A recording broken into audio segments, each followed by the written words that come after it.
And now, Vale Today with Marvarine Cole.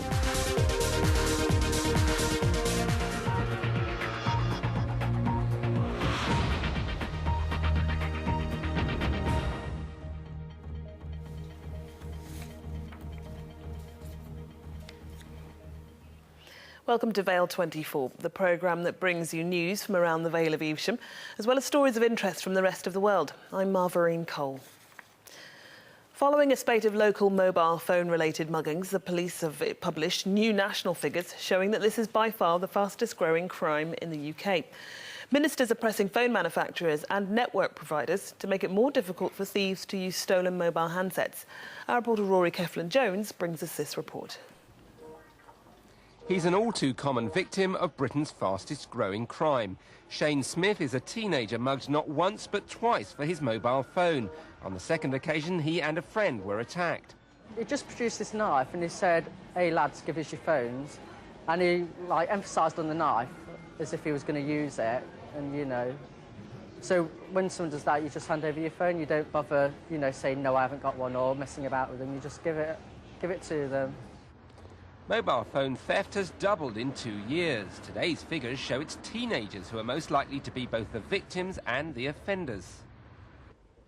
Mobile phone ownership has been soaring. The phones themselves are getting far more sophisticated and expensive. It's perhaps no surprise that they're a target for theft.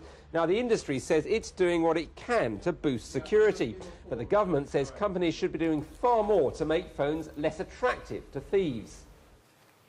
Now to Italy, where security forces have shut down the airport near Mount Etna to allow workers to clear a thick layer of volcanic ash off the runway. Europe's most active volcano has spewed thick clouds of smoke and ash for 3 days now, and tongues of lava are licking steadily down the mountainside. The lava has been flowing at about 3 metres an hour, and that's considerably slower than over the previous few days. The hot streams of molten rock have already destroyed chairlifts which serve the winter ski visitors, and there are fears that any snow falling this winter will melt immediately, even if the current eruption stops soon. The lava is now within 4 kilometres of Nicolosi, and though in 1886 local people called on the powers of a saint to divert the volcano's destructive flow, the authorities have now enlisted mechanical help.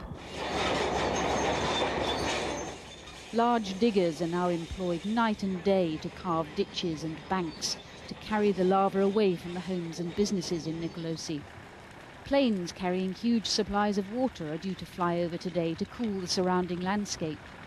The international airport at Catania nearby was closed last night because ash and dust from Etna had covered the runway.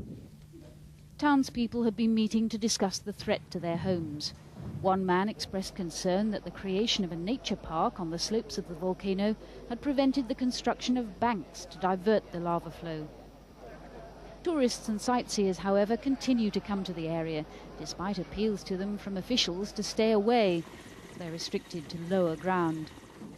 Etna springs to life every few months.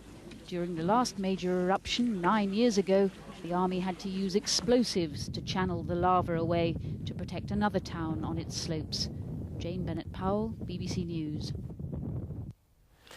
Well, for more on this story now, we'll cross live to Etna, where Steve Wills is there. Steve, just tell us what you've experienced in the last few days.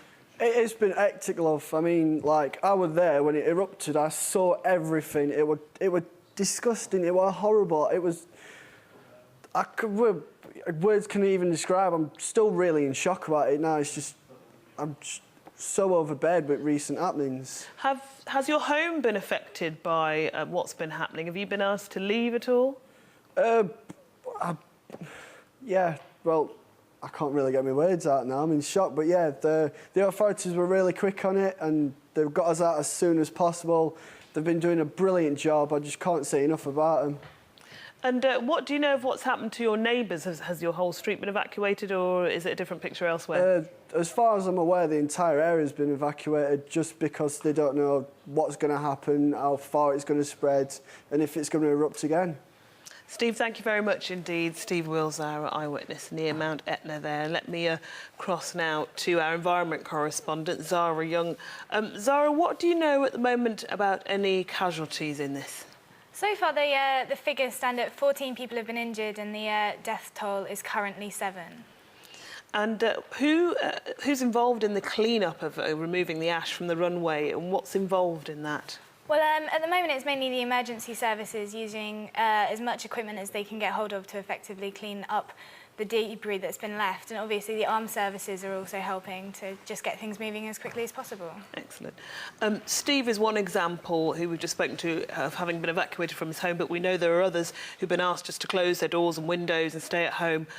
What's the situation with ensuring that those people have enough food and fresh water for as many days as they might be asked to stay at home? Well, Oxfam have just released a statement saying they're getting aid over there using planes and helicopters to get it to the people who are trapped in their homes as quickly as possible. And obviously the people in the worst affected areas, like Steve, have been evacuated already. What do you know about the situation at the airport in terms of flights? Because we'll understand that there would have been hundreds of people at the airport expecting to fly away on holiday or on business. What's being said about people who are probably planning to head to the airport today? Well, so far the Foreign Minister has given the advice that if you are travelling, it's probably best to ring up your travel agent or the airline itself, because the airport looks like it will be closed for the next couple of days, and obviously with its closure there'll be severe delays for weeks to come. OK. Zara Young, thank you very much indeed, and also thank you very much to Steve Wills, our eyewitness near Mount Etna. The recent good weather down on the south coast has brought out larger than normal numbers of spectators to the annual Birdman competition in Brighton. The event this year has seen record entries and, as usual, takes place off the end of Brighton Pier. The aim, as always, is to attempt a flight of over 100 metres. While some see it as a great day out in the sun and others as a scientific challenge, there's always the odd one or two who treat it as an opportunity to dress up and impress the crowds. A swimming club in Australia has come up with a snappy way to make its members race faster.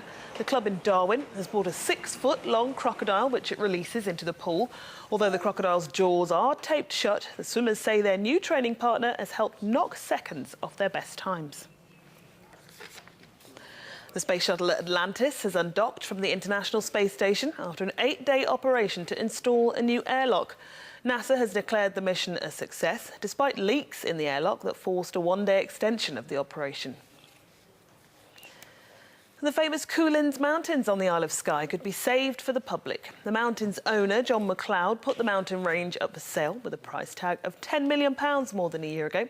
Now he says he's prepared to give the mountains to a public charitable trust if funding can be found to save the castle.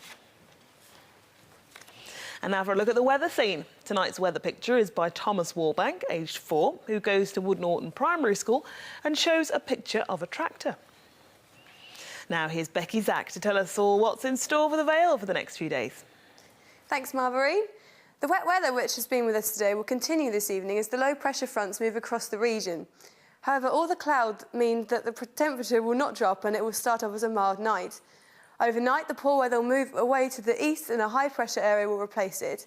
This means that by the morning, the skies will have cleared and that we might see a touch of frost at dawn in some sheltered areas.